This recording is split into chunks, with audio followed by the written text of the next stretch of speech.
My reflection in the fitting room mirror looked unfamiliar at 67. I'd long since gotten used to figure-enhancing outfits. For decades, I had chosen practical pants and loose blouses, clothes that were comfortable for work, not for showing off. But today, I stood in front of the mirror in a dark blue dress with a dainty brooch that cost more than I usually spend on clothes in 6 months. "It suits you very well, Mrs. Thorndyke," the store assistant smiled, adjusting the folds in the dress.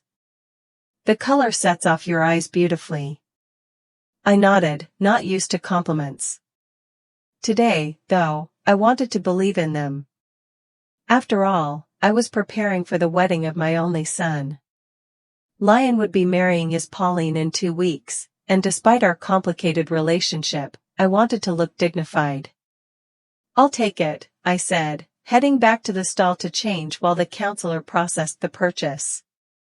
I stared out the window at the busy Wilmington street. How strange that in all my long life I'd never left this town. I opened my first laundromat here, buried my husband here, raised my son here, and now Lion's getting married. The last major event in my life worth staying in Wilmington for. After paying with my card, I walked out of the store with a bag in my hands. My old Toyota was waiting in the parking lot. As I got behind the wheel, I glanced at my watch. It was 2 o'clock in the afternoon. I had an appointment with the wedding agency at 3. The Pearl Weddings office was located in one of the new business centers on the outskirts of the city, a spacious room with white walls and lots of pictures of happy couples on them.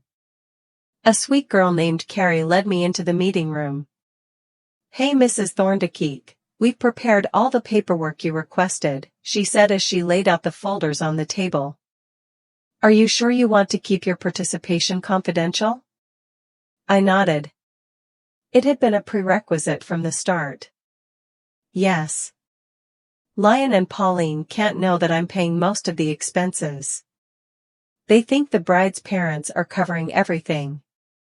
Carrie looked puzzled. This probably didn't happen very often in her practice. Usually, parents compete for bragging rights over their generosity, not hiding it. "It's just that my son and I have a complicated relationship," I explained, though I didn't have to. "He wouldn't accept money directly from me. He thinks it would undermine his authority in front of his fiancée."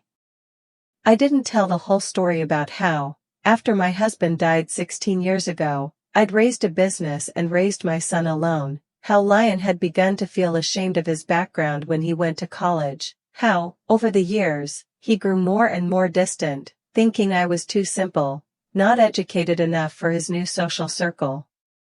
And when I sold the laundry chain 5 years ago for a decent sum, his interest in me was suddenly rekindled, but only in my money, not in me. "Everything will be confidential as we agreed," Carrie assured me. "Here's the paperwork for the banquet, rent, photographer, decorations, and musicians." I scrutinized each sheet. It was a lot of money, more than $80,000, but I could afford it. Lion was my only child, and despite our differences, I wanted his wedding to be beautiful. "You do realize that if you cancel less than a week before the event, we won't be able to give you a full refund, right?" Carrie asked, handing me a pen. "I understand," I signed the last document. "But no one is going to cancel the wedding." That day, I had no idea how ironic those words would be later. 2 weeks flew by. In all that time, Lion had never called me, never asked if I was going to the wedding. I hadn't received an official invitation either, but I was sure it was just a misunderstanding. After all, who doesn't invite their own mother to a wedding? The morning of the wedding day was sunny. I got up early, took a long shower, styled my still thick though completely gray hair. I put on the dress I had bought and applied light makeup. I put the honeymoon gift, a check for a substantial sum, in an elegant envelope. The Belvedere Hotel, where the ceremony was held, was the most luxurious in Wilmington. I parked in the parking lot among the expensive cars, and for a moment, I felt uncertain. Maybe I should have called a cab instead of arriving in my old car. No, that was silly. I'd always been a practical woman, and I wasn't about to change for the sake of other people's opinions. The hotel lobby was crowded. Guests in smart suits and dresses stood in groups talking and laughing. I looked around, trying to find familiar faces. Most of those present were unfamiliar to me, apparently friends and relatives of Pauline's. Over the years, Lion had hardly introduced me to his entourage. Suddenly, I heard a joyful cry and turned around. Eloise, my 22-year-old granddaughter from Lion's marriage to his first wife, was running toward me. Tall, slender, with my blue eyes and dark hair like her father's, Eloise was the only one who truly kept in touch with me. "You came," she hugged me. "I'm so glad. I was afraid you'd decide not to come because of," she didn't finish her sentence, but I knew what she meant, because of my strained relationship with Lion. How could I miss my own son's wedding? I smiled. "You look beautiful, darling." Eloise was wearing a soft blue bridesmaid's dress. She fixed her hair and looked around. "Come on, I'll introduce you to the others," she offered. But at that moment, Lion came up to us. My son looked tense despite the day's festivities. At 42, he was still an attractive man, tall, trim, with a neatly trimmed beard that was already showing gray. His eyes, an exact copy of his late father's, looked at me with ill-concealed irritation. "Mom," he said like he couldn't believe his eyes. "What are you doing here?" I was confused. This was not the greeting I was expecting. "I came to your wedding, of course." Lion looked around nervously, then took me under the elbow and led me away from the other guests. "Listen," he began in a quiet but firm voice, "I thought we'd talked about this. You're not on the guest list." I stared at him, not understanding.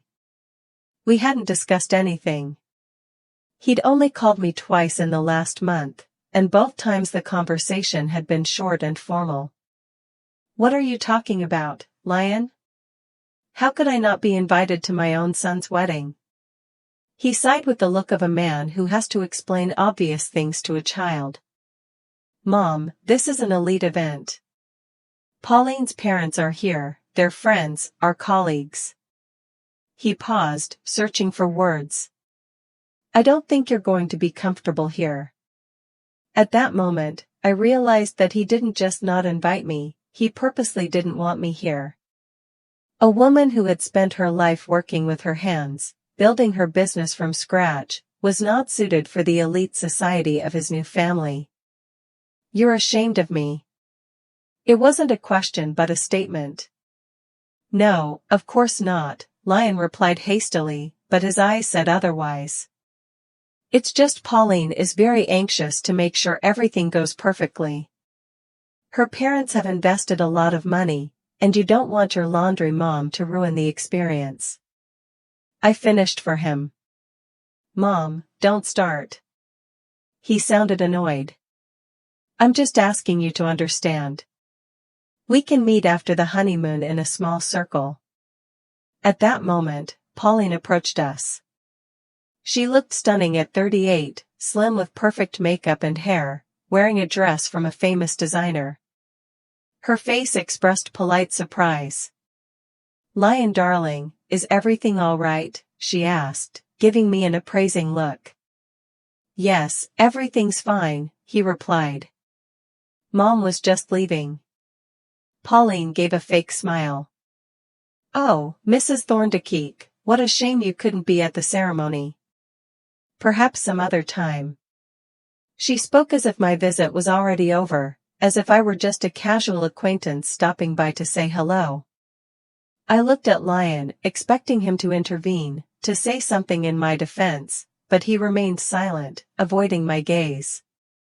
"I'm sorry, but you weren't invited," he finally said quietly. "Please go." I felt tears coming to my eyes, but I didn't let them spill, not here, not in front of them. For years, I'd turned a blind eye to his neglect, made excuses for him, pretended everything was okay. But today something snapped completely. "Whatever you say," I nodded, keeping my composure. "Congratulations to both of you." I turned to leave, but Eloise caught my arm. "Grandma, please stay." Tears stood in her eyes. "I want you to be here." I gently stroked her cheek. "It's okay, honey. Call me tomorrow." I headed for the exit, feeling the stares of the guests on me. Some were watching our conversation with curiosity. I wondered what they had been told. Did they know that the groom's mother was not invited to her son's own wedding? Walking out of the hotel, I took a deep breath of fresh air. The sun was still shining brightly, but I felt like it had gotten darker around me. I walked to my car on stiff legs and got behind the wheel. For a few minutes, I just sat there staring at myself, trying to comprehend what had happened. Then I opened my purse and pulled out my phone. The time on the screen was 4 hours and 20 minutes past noon. The ceremony was supposed to start in 40 minutes. The banquet was at 7 p.m., all paid for in advance by me. I looked at the envelope with the gift that was still in my bag. Then I slowly started the car and drove out of the parking lot of the Belvedere Hotel, where my son was celebrating the beginning of a new life without his mother. The drive home seemed endless. I drove on autopilot, hardly noticing traffic lights and other drivers. Scraps of phrases rattled around in my head. "You weren't called moms, just leaving, elite event." Each word hit like a slap in the face. 67 years of life, and this is how it ended. I was kicked out of my son's own wedding as an unwanted guest. My street met with its usual calm, old maple trees along the road, neat middle-class houses. Nothing had changed here in decades. I parked outside my one-story house with a white picket fence, and for a few minutes, I just sat in the car, unable to bring myself to get out. It was as if by staying inside, I could delay the moment when I would have to acknowledge the reality of what had happened. Finally, I got out of the car and headed for the porch. The keys trembled in my hand as I opened the door. Crossing the threshold, I kicked off my shoes and walked into the living room. The house where most of my life had been spent seemed foreign and empty today. I looked at the pictures on the mantelpiece: Lion as a child, a smiling boy with a knocked-out front tooth, Lion the teenager with the soccer ball, Lion the college graduate. In all the pictures, he was smiling at me. When did things change? At what point did I become a burden to him, a source of shame? I picked up a picture of my late husband Derek and me standing with little Lion on the beach. Derek was 38 at the time, I was 33, Lion was 8. We looked so happy, so ordinary, a simple middle-class family on vacation. "What would you say now, Derek?" I whispered, running my finger over my husband's face in the photograph. "What would you say to your son?" But Derek hadn't been around for 16 years. A sudden heart attack had taken him when Lion was 26. My son still loved me then, still came every weekend, still wasn't ashamed of his origins. I put the photograph back in its place and sank into the chair. Derek and I had started our little business, a laundromat on the corner of Maple and 4th, together. He handled the equipment and negotiations, I handled the process organization and bookkeeping. When he was gone, it was all on me at once, but I managed. What's more, over the next 10 years, I expanded the business to a chain of 7 laundromats throughout Wilmington. In my kitchen table drawer, I still had the checks I'd written to Lion over the years, for the down payment on his apartment when he decided to live on his own, for his wedding to Veronica, Eloise's mother, the lawyer's fees when they divorced, Eloise's private school, to pay off his credit cards when he was temporarily in a financial hole. I was always there for him. Always there for him, mentally and financially. But with each passing year, Lion grew more and more distant, his new friends, his career at the insurance company, his desire for high society. All of these things gradually created a chasm between us. When I decided to sell the business 5 years ago, Lion suddenly took an unprecedented interest in my life. He came to visit, called, inquired about my health. I wasn't naive and realized that he was primarily concerned with the money from the sale. But I wanted to believe that behind this interest, there was a real concern. The amount I received was indeed impressive, $2,300,000. More money than I had ever seen. I bought myself a new car, the same Toyota I drove to the wedding today. I remodeled the house and put the rest into safe investments on the advice of a financial advisor. Lion, upon learning of the amount, came up with a brilliant business plan. He wanted me to invest in some startup of his buddy. I said no. It was too risky. He took offense, called me old-fashioned, unable to see the future. I reminded him that my old-fashionedness had created a successful business. We had a fight. After that, his visits became less frequent, his calls shorter. When he announced his engagement to Paulina 8 months ago, I was overjoyed. I thought maybe this new phase in his life would help us mend our relationship. Naive old woman. The phone in my purse rang, snapping me out of my memories. The bank's number popped up on the screen, a weekly call from my personal manager, the usual procedure for customers with large deposits. Mrs. Thorndyke, good afternoon, I heard Richard's cheerful voice. I'm calling to see if everything is okay with your accounts and investments. I remained silent, staring at the clock on the wall. 5 hours and 15 minutes. The ceremony had already begun. Lion and Paulina were exchanging vows, and in an hour and a half, the banquet would begin, a lavish dinner for 120 people with expensive wines, live music, and dancing until morning, all paid for by me. Mrs. Thorndyke, are you on the phone? Richard asked worriedly. Yes, I'm sorry, I coughed. I have a question, Richard. If I want to cancel the payments that are due in the next few hours, is that possible? Technically, yes, if they haven't been finalized yet. What payments are we talking about? I opened my email and found an email from a wedding agency detailing expenses, several transactions totaling about $80,000, the Belvedere Hotel, Golden Leaf Catering Company, Jameson's Photography Studio, Rosemary Flower Salon. I read out the list, feeling the determination building inside me with each word. Richard was silent, clearly surprised by this turn of events. These are quite large sums, Mrs. Thorndyke. May I ask the reason? It's to pay for my son's wedding services, but there have been unforeseen circumstances. I paused. I want to cancel all payments immediately. I understand, Richard said carefully, but I must warn you that there may be penalties for canceling. I'm prepared for any penalties, I interrupted him. Please do whatever you need to do. There was a pause. I could hear Richard typing something on the keyboard. Okay, I see the payments in the system.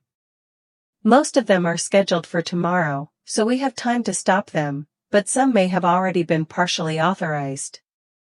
I'll contact the back office right away. Thank you, Richard. One more thing, I've been thinking, if I cancel the payments, the money stays in my account, but what would I do with it? It was for Lion, for his happy new start in life, a life in which I had no place. I'd like to open a trust account in the name of my granddaughter, Eloise Thorndyke. I'd like to transfer these funds there. Of course, Mrs. Thorndyke, it can be arranged. We'll need some paperwork, but we can start the process today. We discussed the details, and Richard promised to call back as soon as the payments were stopped. As we wrapped up the conversation, I felt strangely relieved. For the first time in a long time, I had acted decisively, not allowing myself to go along with Lion, not turning a blind eye to his attitude toward me. The next call I made was to the wedding agency. Carrie answered after the third ring. Pearl Weddings, how can I help you? Hi Carrie, this is Leslie Thorndyke. Oh, Mrs. Thorndyke, she sounded surprised. The wedding's already started. Everything's going according to plan.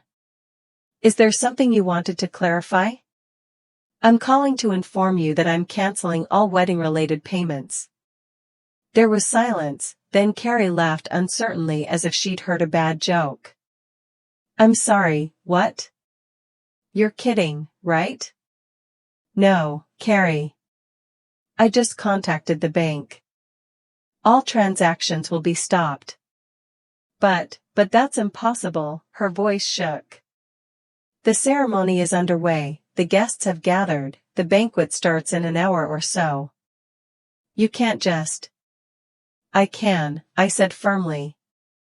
And I'm doing it. There's a force majeure clause in our contract. They're coming. Mrs. Thorndyke, please, let's talk about this. What happened? Maybe we can find a solution. There is a solution, Carrie. The payments have been cancelled. But the vendors, the site, it's going to be a scandal. There was panic in her voice. Not my problem. I could almost physically feel Carrie trying to collect her thoughts on the other end of the line. Okay, I have to inform the bride and groom. Go ahead, I replied in a steady voice. Tell them that their sponsor withdrew their funding, but they think the bride's parents paid. How do I explain that? That's not my concern. I paused. You can tell them the truth, though, that the groom's mother, who wasn't invited to the wedding, was paying for their party. Oh my God, Carrie mumbled. I'm sorry. I didn't know. Now you do. Good day, Carrie. I ended the call and put the phone down on the table. My hands were shaking, but not from excitement or fear. It was a strange, almost forgotten sense of freedom. I'd let Lion manipulate me for so many years, taking advantage of my love and money without giving anything in return. I'd waited for gratitude, for respect, for simple human warmth, and I'd gotten nothing. Suddenly the phone rang again. Eloise's name popped up on the screen. I took a deep breath and answered. Grandma, my granddaughter's voice sounded worried. Where are you? Why did you leave? I closed my eyes. Eloise was the only person I really cared about in this situation. Your father asked me to leave, dear. Said I wasn't invited. What? She exclaimed. That can't be. He couldn't have said that. Yes, Eloise. And he did. At the other end of the line, there was a muffled murmur of voices. The ceremony had apparently ended, and the guests were moving into the banquet hall. That's terrible, Grandma. I'll talk to him. Make him apologize. He had no right to. Don't, sweetheart. I interrupted her gently, don't spoil your party. Have fun, dance, enjoy the moment. What party? There were tears in her voice. How can I have fun when I know you've been treated like this? It's not fair. There's a lot of unfair things in life, dear. It's not the first time, and it won't be the last. Grandmother Eloise suddenly spoke more softly, almost in a whisper. Something strange is going on here. The hotel manager is arguing with Papa and Paulina about something. They seem very upset. I didn't answer. So, Richard's already taken action and the payments are blocked, or Carrie has broken the news to the organizers. Either way, the repercussions of my decision have already begun to show. "Grandma, are you here?" Eloise asked worriedly. "Yes, sweetie. Listen, whatever happens tonight, remember I love you and nothing is going to change that." "You're scaring me." She laughed nervously. "You sound like you're saying goodbye." "No, of course not," I reassured her. "I just want you to know that you can always count on me." "Always." "I know, Grandma. I love you too." There were voices on the phone calling for Eloise. "I have to go," she said quickly. "I think some problems with the banquet are starting. I'll call you back later, okay?" "Of course, darling, go." I hung up the phone and leaned back in my chair. It's done. There's no turning back. Whatever happened next, I knew I'd done the right thing. For the first time in years, I stopped being an invisible ATM for my son and started respecting myself. The phone rang again. This time, Lion's name came up. I stared at the screen, watching the phone vibrate on the desk, one ring, a second, a third, then silence. After a minute, a message came through, "Mom, we need to talk urgently. Call me back." I put the phone screen down. I had no desire to talk to my son, at least not today. Let him realize what he'd done first. Let him feel at least some of the pain he'd caused me. I got up from the chair and went to the window. The sun was beginning to set, coloring the sky orange and pink. Strangely, for the first time in years, I felt truly alive. It was like I'd shed a heavy weight I'd been carrying around for decades. The phone rang again and again and again. Eloise nervously rubbed the bracelet on her wrist, watching what was happening. What had started out as her father's perfect wedding was turning into a disaster before her eyes. The banquet hall of the Belvedere Hotel was magnificent, snow-white tablecloths, crystal chandeliers, exquisite floral arrangements on every table, but the party atmosphere had evaporated, giving way to tension and confusion. In a corner of the room, her father Lion Thorndyke was arguing vehemently with the hotel manager, a short overweight man in an austere suit. Paulina, his newlywed wife, stood nearby. Her perfect makeup couldn't hide the expression of panic on her face. "There must be some misunderstanding," Eloise heard her father say. "The payments were confirmed a week ago." The hotel manager shook his head. "Mr. Thorndyke, I just received a notice from our finance department. The payment has been withdrawn. We can't provide services without payment." "That's absurd." Paulina's parents, Eloise frowned. Paulina's parents hadn't paid? Her father had paid for the wedding. She had always assumed that Lion had insisted on taking care of all the expenses. He often bragged about his financial independence and success in the insurance business. Her musings were interrupted by Paulina's loud voice. "Check again. There's some kind of mistake. The guests have already gathered. We can't cancel the banquet." Eloise looked around. Indeed, about 120 guests had already gathered in the hall. Many were sitting at tables, looking at each other in bewilderment. Others stood in groups, talking quietly and casting curious glances in the direction of the arguing. Paulina's parents, an elegant couple in their 60s, separated from their group and walked toward their daughter. "What's going on?" Paulina's father, Geoffrey Redgrave, a tall, gray-haired man with a commanding face, asked. "Why isn't champagne being served?" Paulina turned to him with an expression of despair. "Dad, there's been some kind of misunderstanding about the payment. They say the payments have been withdrawn." "Withdrawn?" Geoffrey frowned. "What payments?" Eloise saw Lion and Paulina exchange quick glances. At that moment, a woman entered the hall with a clipboard in hand. Her name tag identified her as a representative of a wedding agency. "Mr. and Mrs. Thorndyke," she addressed the newlyweds, "I need to speak to you urgently." They stepped aside, forming a small circle. Eloise, on a sudden impulse, stealthily moved closer to hear the conversation.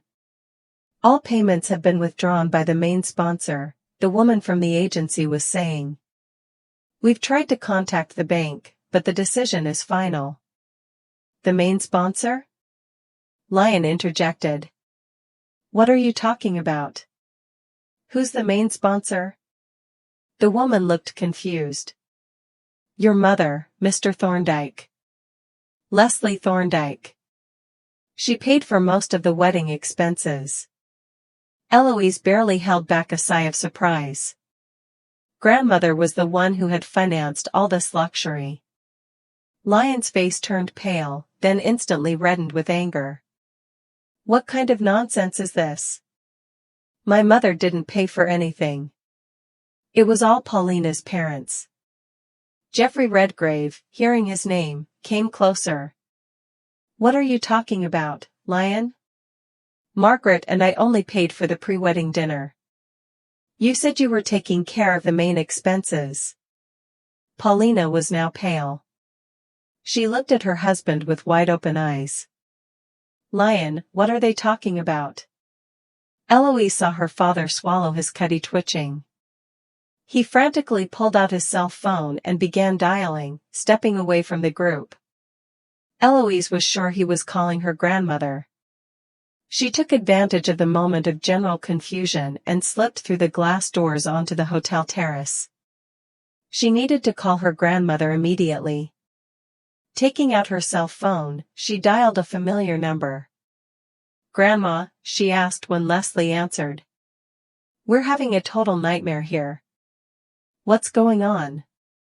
There was silence on the other end of the line. Then Grandma sighed softly. "I guess they found out I canceled the payments." "So it's true?" Eloise lowered her voice, even though there was no one on the terrace. "You paid for Papa's wedding? But why in secret? Your father wouldn't accept help from me directly." "My dear, you know how complicated our relationship is. He wanted to throw a lavish wedding for Paulina, but he couldn't really afford it." Eloise leaned against the railing of the terrace. The evening air was warm and somewhere in the distance, the sun was setting, coloring the sky pink and gold. Such a beautiful evening for such a terrible event. "But why did you cancel the payments?" she asked, though deep down she already knew the answer. "Because your father kicked me out of my own wedding," Leslie replied simply. "Said I wasn't invited, that I didn't fit into their elite event." Eloise closed her eyes. She loved her father, but sometimes his snobbery and desire to appear better than he was crossed all boundaries. "That's terrible, grandmother. Forgive him. Please." "It's not about forgiveness, Eloise. It's about respect. I've supported your father for years, given him money when he needed it, and all I asked for in return was a little attention and gratitude. But for him, I was never good enough, not educated enough, not refined enough." Eloise heard a noise behind her and turned around. Through the glass doors, she could see chaos unfolding in the banquet hall. Employees and flower company workers were taking arrangements off the tables and packing them into boxes. Waiters were removing glasses and cutlery. The guests looked at each other perplexedly, some were already starting to pack up to leave. "Grandmother, the place is falling apart," Eloise said, returning to the conversation. "The flowers are being taken away, the catering is packing up the food. It's a nightmare. I'm sorry you have to witness this, dear." Leslie's voice sounded genuinely regretful. "You don't deserve to be dragged into this situation. It's not about me." Eloise shook her head, though her grandmother couldn't see it. "It's just, It's so humiliating for Papa and Paulina. All the guests see their perfect wedding falling apart. Sometimes lessons are hard, Leslie said quietly, but they are necessary. Again, a noise caught Eloise's attention. Through the glass, she saw her father, red with anger, arguing furiously with the catering manager. Paulina beside him looked like she was about to cry. Her carefully styled hair was beginning to disintegrate, her makeup smudged. "Daddy's furious," Eloise reported. "He's yelling at everyone, and Paulina looks like she's going to burst into tears." "Your father has always been bad at dealing with difficulties," Leslie sighed. "When things don't go according to his plan, he loses his temper." At that moment, Eloise noticed Lion pulling out his phone again and poking furiously at the screen. A second later, Leslie's phone rang. "It's Daddy calling you," Eloise said. "I can see that," Grandma answered. "It's the 5th time in the last half hour. I won't answer it. He won't calm down until he talks to you. Let him cool down first, it won't do any good to talk to him like this." Eloise went back into the hall. The situation was getting worse before our eyes. The hotel manager was now demanding that the guests leave the room if the bill wasn't paid within 30 minutes. Paulina's parents looked shocked and embarrassed. Jeffrey Redgrave was hotly arguing something to Lion, poking his finger at his chest. "Grandma, Paulina's parents are fighting with Daddy now," Eloise said into the phone. "Apparently he told them he was paying for everything himself, and they didn't even know you were co-financing. Your father never missed an opportunity to look more successful than he really was." Leslie's voice was bitter. "He always wanted to impress the right people." Eloise moved closer to the arguing, trying to remain inconspicuous. "You swore you'd take care of all the expenses," Jeffrey said angrily. "You said your business was booming, and now it turns out that all this time your mother was secretly paying for your wedding, a mother you didn't even invite." "That's not true," Lion defended himself. "I had no idea she had interfered. This is some kind of misunderstanding." "A misunderstanding?" Jeffrey snorted contemptuously. "The only misunderstanding here is that my daughter married a man like you." Paulina, who was standing nearby, burst into tears. "Finally, Papa, please don't," she sobbed. "Not here. Not in front of everyone." But it was too late. The guests did not hide their interest in the unfolding drama. Someone even filmed what was happening on his cell phone. Eloise imagined with horror that the videos would spread on social networks. "Grandma, it's terrible," she whispered into the phone. "Everything's falling apart. Jeffrey called Daddy a liar in front of all the guests." "I'm sorry about that," Leslie replied, and Eloise could hear the genuine regret in her voice. "But your father made his choice when he decided that his mother wasn't good enough for his new life." At that moment, the hotel manager clapped his hands, drawing everyone's attention. "Ladies and gentlemen," he announced loudly, "due to unforeseen circumstances, the event is cancelled. Please leave the room within 15 minutes. A murmur of voices rang through the room. Guests began to gather, many approaching the newlyweds, expressing bewilderment and sympathy. Eloise saw Paulina covering her face with her hands, run out of the hall accompanied by her mother. Lion stood in the midst of all this chaos, confused and humiliated. "They've cancelled the banquet," Eloise informed her grandmother. "They're asking everyone to leave." "I understand," Leslie replied quietly. "You go too, dear. You shouldn't stay there." "What about Daddy? I can't just leave him in this situation." "You're a good daughter," Eloise said, "more kind than he deserves. But sometimes people have to deal with the consequences of their actions on their own." Eloise hesitated. She was torn by conflicting feelings. On the one hand, she understood her grandmother. The way Lion had treated her today was unforgivable. On the other hand, he was her father after all, and seeing him so broken was painful. At that moment, Lion noticed her and headed in her direction. His face was contorted with anger. "Are you talking to her?" he asked, pointing at the phone in her hand. "Let me talk to her." Eloise instinctively took a step back. "Dad, now is not the time." "Give me the phone," he almost shouted, holding out his hand. "Grandma, Daddy wants to talk to you," Eloise said quickly into the receiver. "He is very angry." "I hear you," Leslie replied. "Don't give him the phone if you don't want to. But if he insists, I'm ready to talk to him." Lion snatched the phone out of his daughter's hands before she could make up her mind. "Mom," he shouted into the receiver, "what the hell have you done? Do you realize you've ruined my wedding?" Eloise couldn't hear what her grandmother was answering, but she saw her father's face change from fury to shock, then back to anger. "How could you?" His voice shook.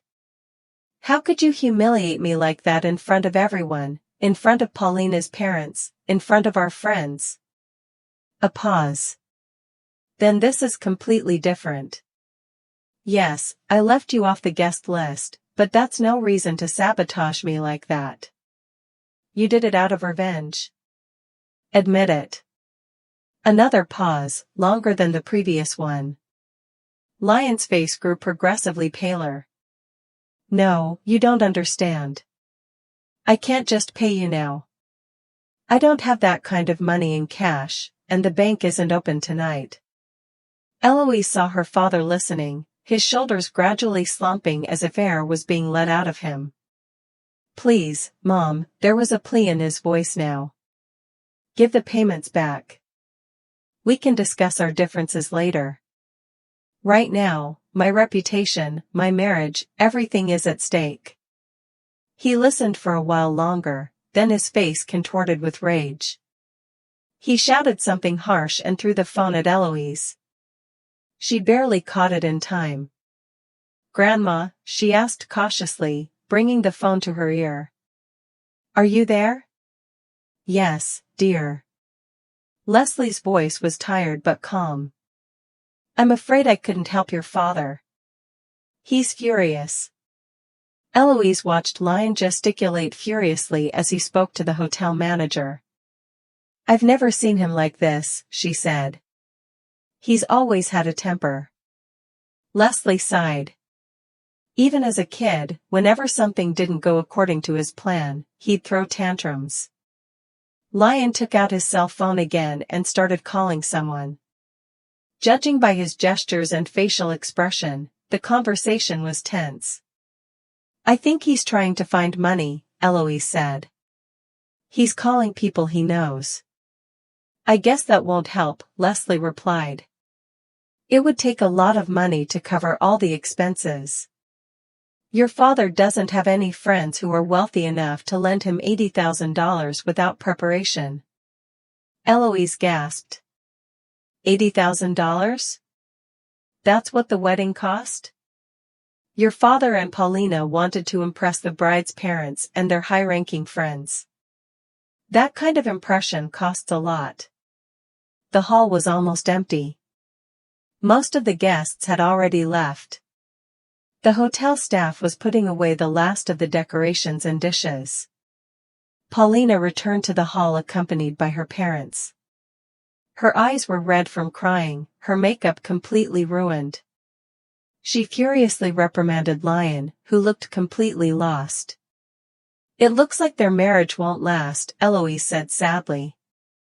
"Paulina is furious," Leslie said. "Her parents are too. If their relationship doesn't survive the first test, then it wasn't as strong as it seemed." The hotel manager approached Lion and said something to him, pointing to his watch. Lion nodded, his shoulders slumping. Finally. "We need to leave," Eloise said. The manager is no longer asking but demanding. "Where are you staying?" Leslie asked. Do you have a place to stay? Yes, I have a room in the same hotel. There's supposed to be a family brunch tomorrow. Oh, good. Okay, stay there. Don't go back to your dad's tonight. He needs time to cool down. Eloise nodded, though Grandma couldn't see it. All right, grandmother. I'll do that. And Eloise? Yes? I love you, darling. Whatever happened between me and your father has no effect on my feelings for you. Eloise felt a lump in her throat. I love you too, Grandma. I understand why you did what you did. I really do. They said goodbye, and Eloise put her phone in her purse. The auditorium was almost empty. Lion was standing by the exit, frantically typing something on his phone. Paulina and her parents had already left. The wedding, which was supposed to be the beginning of a happy new life, was over before it could begin. Eloise walked over to her father. Papa, she said softly, let's get out of here. He raised his eyes to her, and she was struck by the despair in his gaze. She ruined everything, he said hoarsely. Out of revenge. Pure revenge. Eloise shook her head. No, Papa. You ruined everything yourself when you kicked your own mother out of the wedding. She turned and walked toward the exit, leaving her father alone in the empty banquet hall amidst the remnants of the failed party. Her parents are threatening to cut all ties with us. We had to spend the night in a cheap motel because the hotel refused to give us a room. I watched him, remembering the little boy who used to thrash around the room like that when he didn't get the toy he wanted. It's been so many years, and nothing has changed. Where were you planning to spend your honeymoon? I asked. Lion stopped and looked at me suspiciously. What's that got to do with it? Italy, 2 weeks. The flight leaves tomorrow. I mean, it was supposed to be tomorrow. And who paid for the trip? He frowned. Me, of course. Paulina and I paid for it ourselves. No, I shook my head. I paid for that too, through the same agency. It was all included in the total. Lion froze, his face changing. He sank slowly into the chair across from me. What do you mean? His voice sounded quieter. What's the total amount? I sighed. $86,400. That's what your wedding and honeymoon in Italy cost, Lion. And it was all paid for by me. He stared at me, his eyes widening. It's impossible. You couldn't, where did you get that kind of money? I sold the business 5 years ago, remember? For $2,300,000. I invested most of it, living off the interest. I can afford to spend some of it on my only son's wedding. Lion sat there stunned by this information. I could see his mind reassessing the situation. His mother, whom he thought was just an old lady with a small pension, turned out to be a wealthy woman able to pay for a lavish wedding and a vacation in Italy. Why didn't you tell me? He finally asked. Why did you hide the fact that you had money? I wasn't hiding it, I answered calmly. You never asked. You were only interested in the amount of money you could get from me.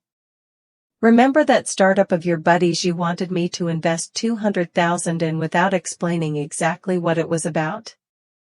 It was a promising project, he defended himself.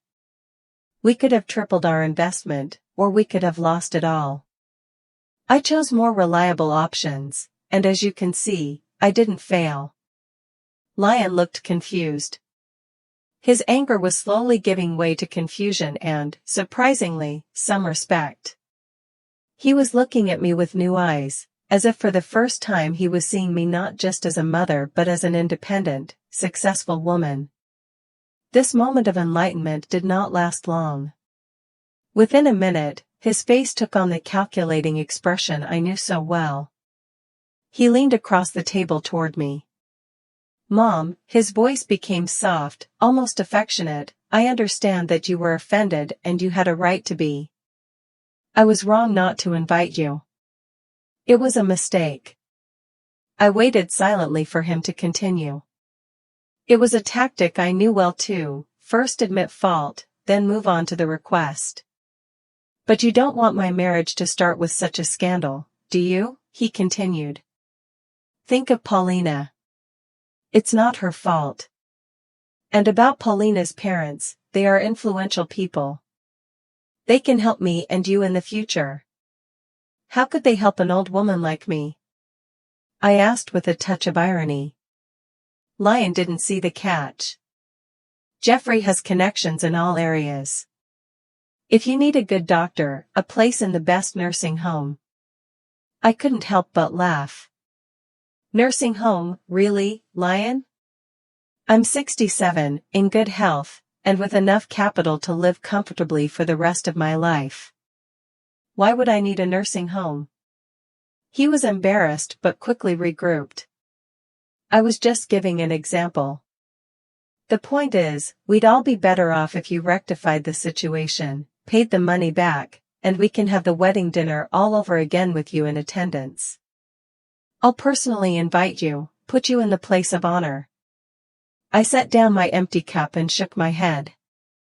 "No, Lion. The money won't come back for the wedding." His face changed instantly. The mask of benevolence fell away, giving way to anger. "What do you mean no? You can't just say no. This is my marriage, my reputation on the line." "I've already handled the money," I said calmly. "It will go to Eloise's education." Lion froze. "What?" "Last night, I opened a trust fund in Eloise's name. $80,000 will be available to pay for her education, college, master's, maybe a doctorate. She's 22, she's got her whole life ahead of her." "You can't do that," he was outraged. "That money was meant for my wedding." "It was for your happiness," I corrected him, "but you made it clear that your happiness didn't include me, so I found a better use for it." Lion jumped up from his chair, his face red with anger. "You're doing this out of spite, out of revenge.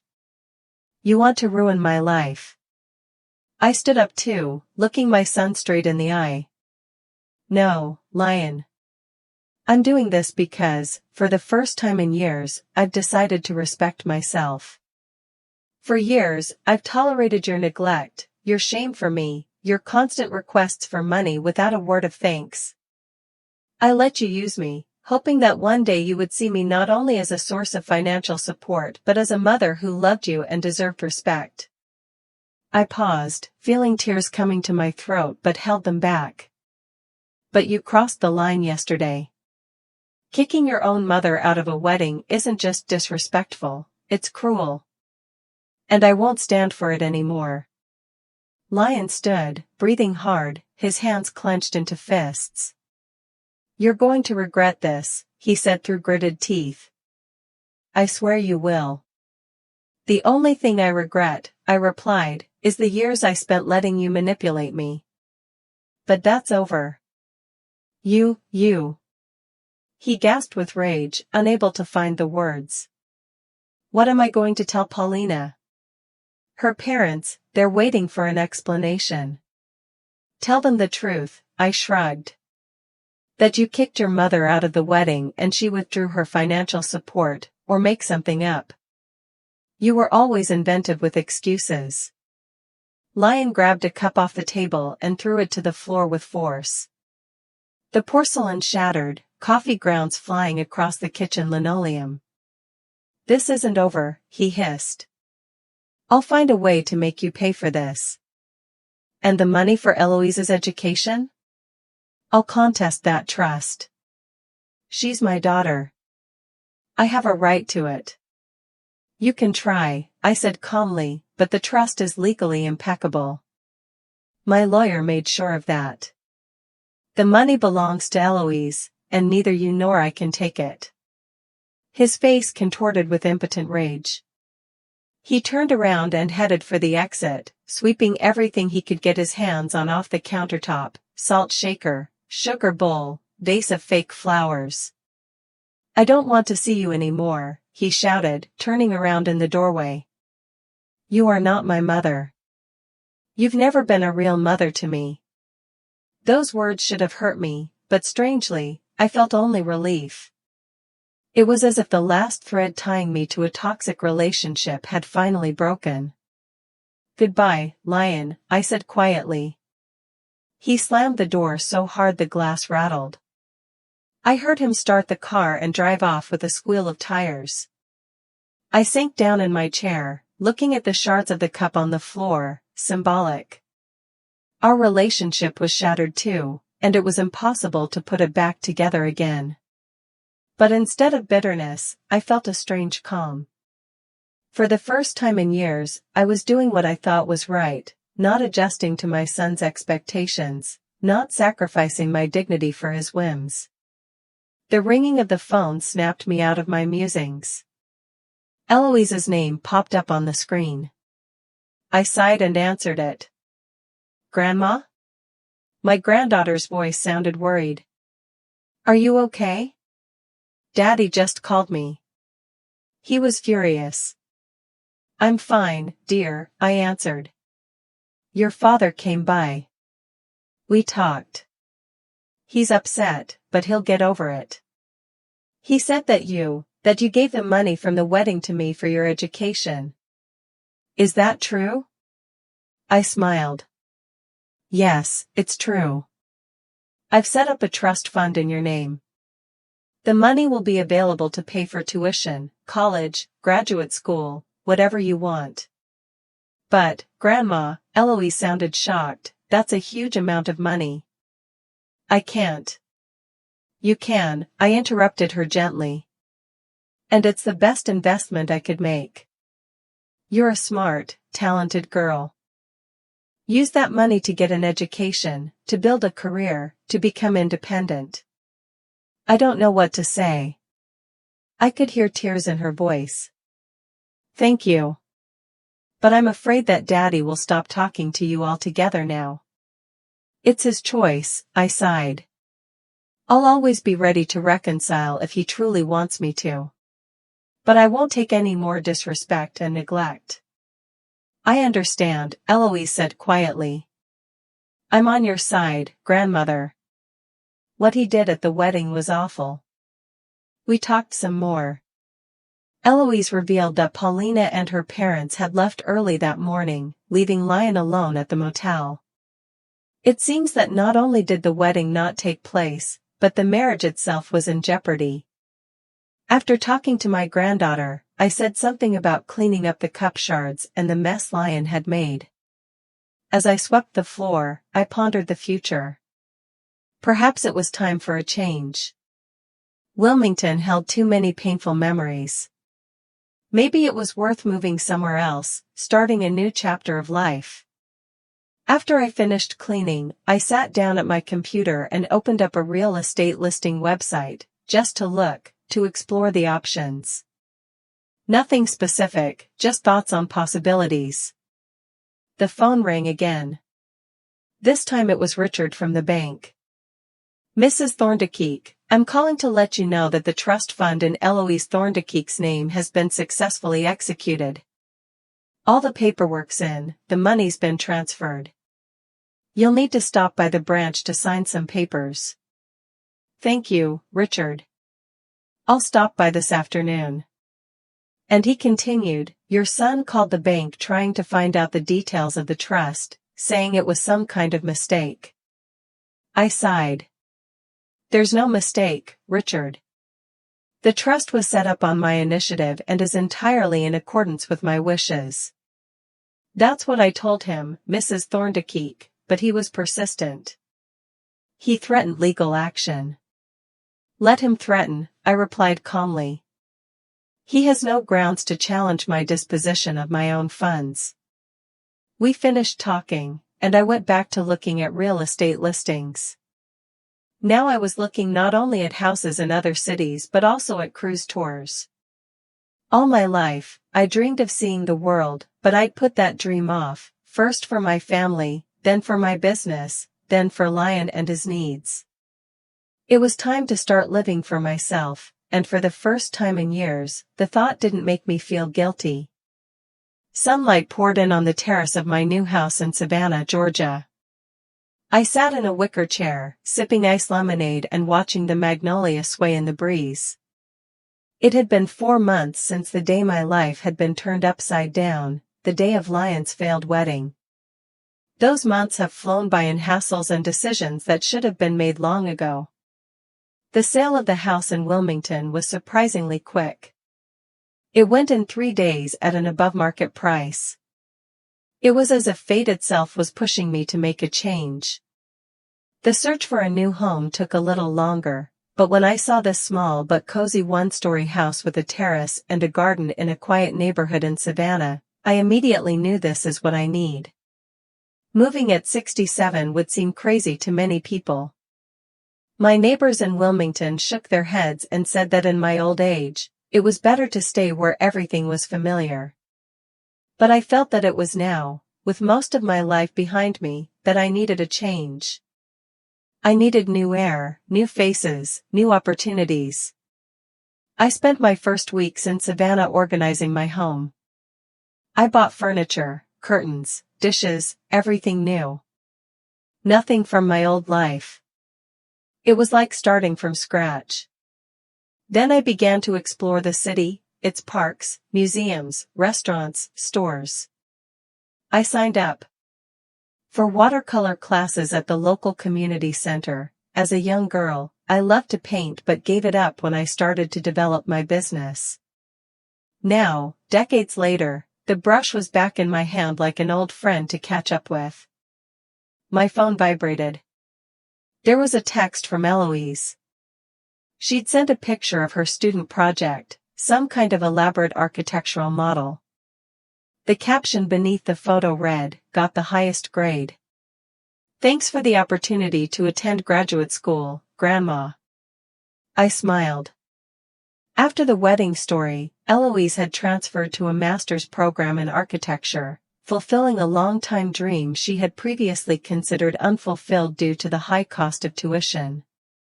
Now, thanks to the trust one set up for her, she could concentrate fully on her studies without worrying about finances. Eloise was the only person from my previous life with whom I kept in regular contact. We called every 2 or 3 days, exchanged messages, and last month she even flew to visit me for the weekend. We walked around historic downtown Savannah, drank coffee in cozy cafes, and discussed her studies and my new life.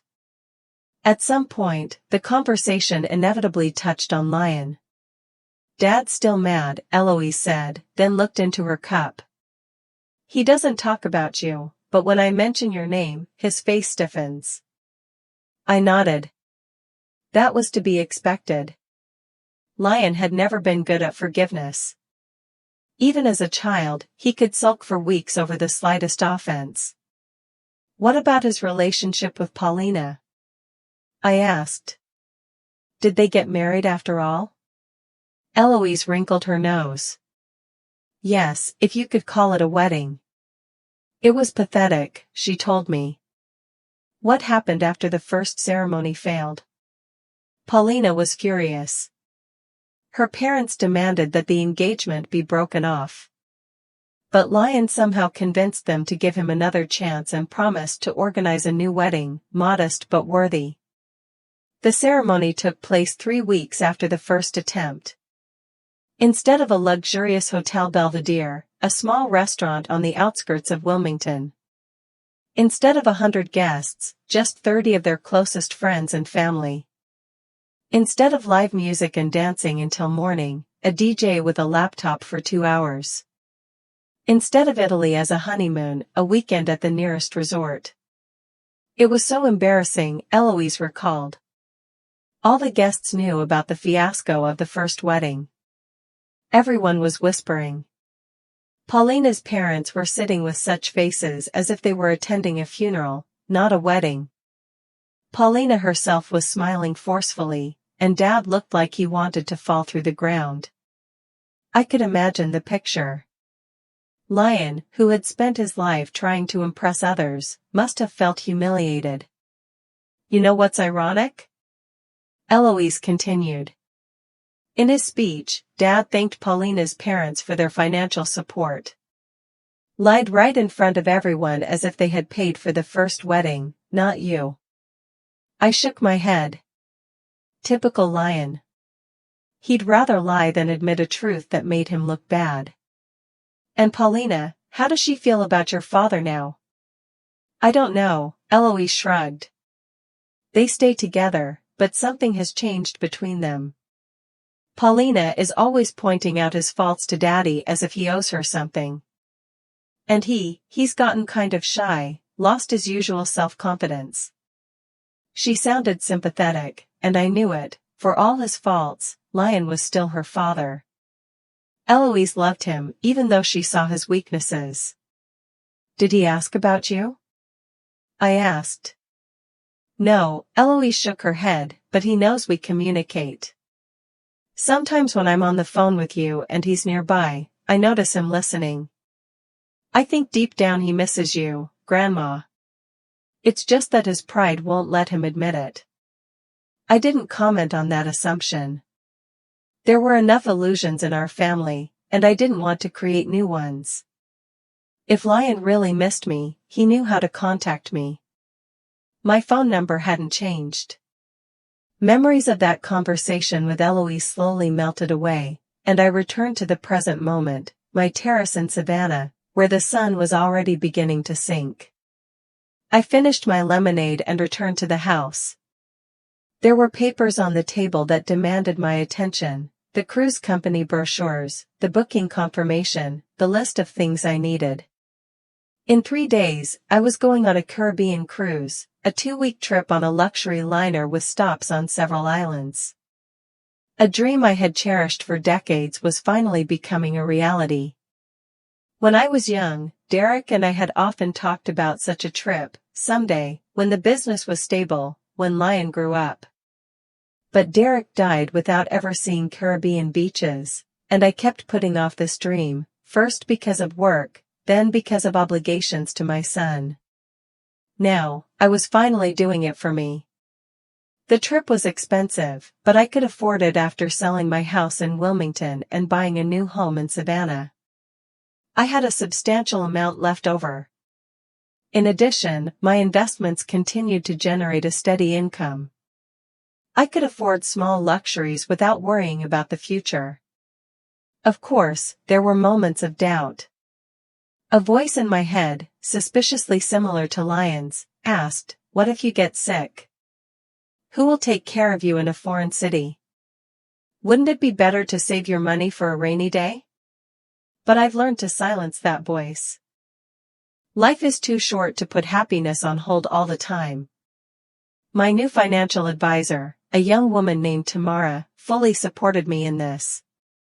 "Mrs. Thorndikeek," she said at our first meeting, "with your capital and a sensible approach to spending, you can afford to live life to the fullest and still maintain a financial safety cushion. You've worked hard to build that wealth. Now it's time to enjoy the fruits of your labor." I laid out on the table the items I planned to take with me on the cruise: a swimsuit, the first time I'd bought a new one in years, sunglasses, a wide-brimmed hat, a camera. Next to it was a book of Spanish. I'd started learning it 2 weeks ago so I could communicate at least a little with the locals on the islands. The phone vibrated again. This time it was Marta, my new friend from the watercolor group. We'd arranged to have dinner together before I left. "Leslie, are you ready? I'll be at your place in 20 minutes. "Yes, Marta, I'm ready. I'm waiting for you." I went to change. I took out of my closet a light floral dress, another recent purchase. I wouldn't have dared wear something so bright and youthful in Wilmington. I'd be afraid of the neighbors' leering stares or Lion's ironic comments. But here in Savannah, I was free of those fears. No one knew me as Lion's mother or the Thorndyke widow who keeps theories. I was simply Leslie, a new resident in town, taking painting lessons and learning Spanish.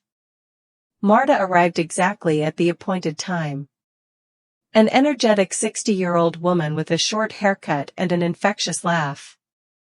She was the complete opposite of my former friends from Wilmington, divorced, without children, had traveled halfway around the world, and worked as a freelance photographer. "Oh, what a lovely dress," she exclaimed when I opened the door. "It looks great on you. You'll make a splash in the Caribbean." We went to a small seafood restaurant near my house. At dinner, Marta asked me about the upcoming cruise and gave me advice. She had been to some of the islands on my itinerary. "Be sure to try the local rum in Jamaica," she said, "and don't be afraid to haggle in the markets. It's part of the local culture." I listened to her with a smile, making mental notes. It was one of those moments when I felt the contrast between my past and present life particularly keenly. Before, such a conversation would have seemed fantastic to me, Leslie Thorndyke, haggling in a Jamaican market? Unthinkable.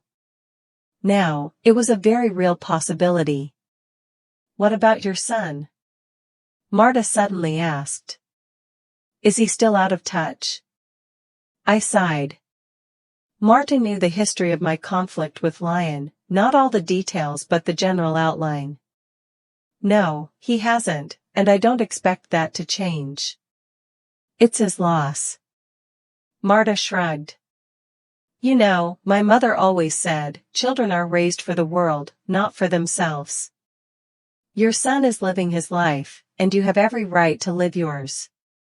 I nodded, feeling grateful for those words. It was the kind of support I'd missed before, practical, unsentimental, recognizing reality for what it was. After dinner, Marta and I took a walk through evening Savannah. The city was beautiful at dusk, old houses with balconies, squares with fountains, trees covered with Spanish moss. We reached the Savannah riverfront, where the tourist ships were docked. "In 3 days, I'll be on a much bigger ship," I said, looking at the riverboats. "And that will be just the beginning," Marta said with a wink. "After the Caribbean, there's the Mediterranean, Alaska, Scandinavia." "Don't get ahead of yourself," I laughed. "Let me handle this cruise first." We said goodbye outside my house. Marta hugged me and promised to drop me at the airport on the day of departure and bring me back a magnet from Barbados, she shouted as she got into the car. "I already have a collection." Back home, I checked the list of things for the cruise one more time. Everything was ready.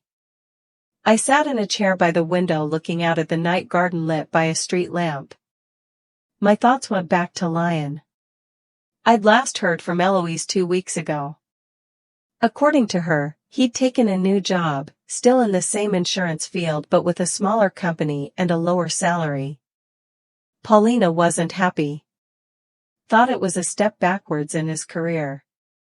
But Lion himself seemed to accept it. "He's gotten quieter," Eloise said.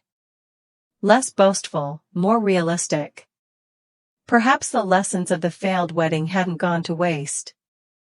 Perhaps Lion had finally begun to realize that ostentatious luxury and the desire to impress were not the most important things in life.